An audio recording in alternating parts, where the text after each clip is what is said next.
This is Cleopatra, daughter of the Nile, and today's reading is part 10. We are starting on page 105 of the novel. Rome is stinking hot. Most of the wealthier citizens have left for the city for their cool summer homes along the coast.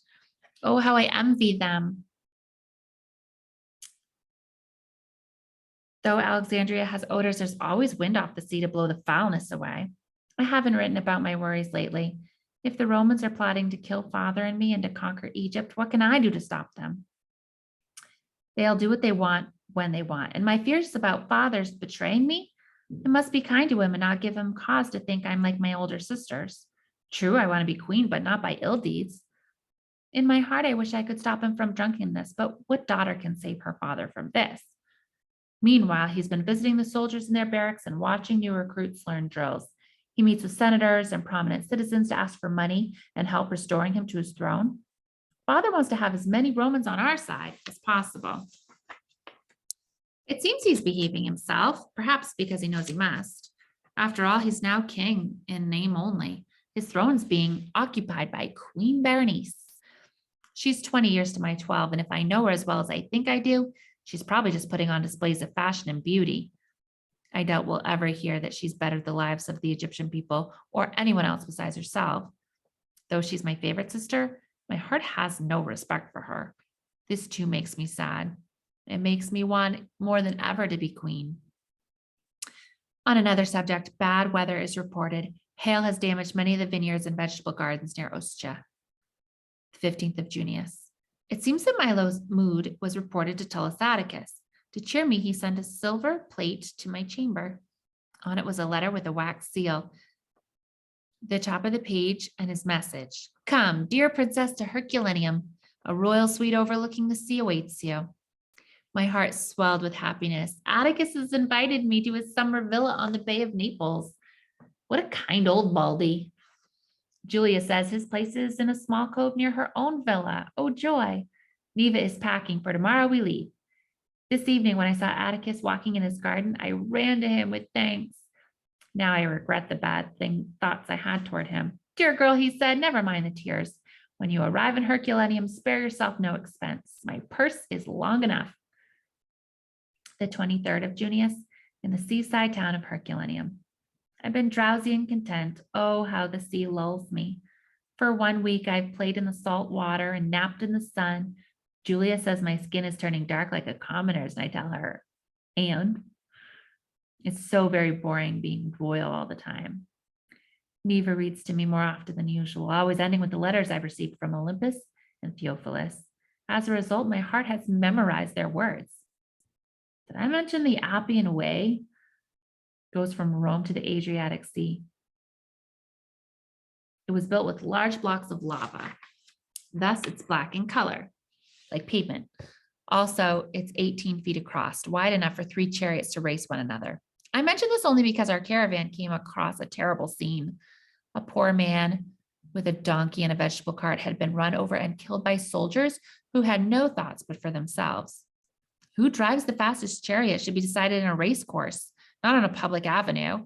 If these men had been my soldiers, I'd make them give a year's wage to the man's family.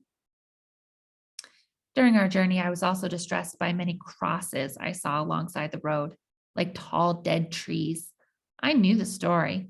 My sisters and I had been told about Spartacus ever since we were little, how he led a slave revolt against Rome that lasted 2 full years. When General Crassus and his armies finally captured Spartacus, Crassus ordered his soldiers to crucify the slaves who had survived the battle, 6,000 in number. Oasis, not until last week when I personally saw this on the road did I understand. For more than 100 miles, the Appian Way had been lined on both sides with men hanging from crosses. It was a valley of death. It would have taken travelers days to pass through. They would have walked under the shadows of dying men. The slaves' bodies were left there to rot in the sun as a warning. Never argue with Rome. Even though this happened 14 years ago, some of the crosses that remain still have bits of skeleton attached to them. A hand here, a foot there. I saw this myself. Olympus once explained to me in medical terms why crucifixion is the worst of all cruel punishments. After being forced to carry his own cross to the place of execution, the criminal is stripped naked and fastened to the wood with ropes and nails. He hangs by his arms in agony, sometimes for days. Finally, the pressure on his lungs makes him suffocate and his heart bursts open. When Olympus told me this, I remember thinking at the time, oh, and then I changed the subject. I knew the Romans were the most barbaric people on earth, so what? They're an ocean away. How could I have been so insensitive? I wonder in my heart if I would order such torture when I become queen. I think not. I hope not. In Egypt, at least our prisoners meet their deaths quickly. Now, indeed, another subject. We took this road south to Capua, then turned around on a narrow, rough path that skirted the vineyards on lower slopes of Mount Vesuvius. This is where Spartacus and the other runaways had hid. Spartacus had been being trained in Capua, so he had been there anyway. And then they had run to Mount Vesuvius to hide out. For our entrance into Herculaneum, I kept myself from behind the drapes of my carriage.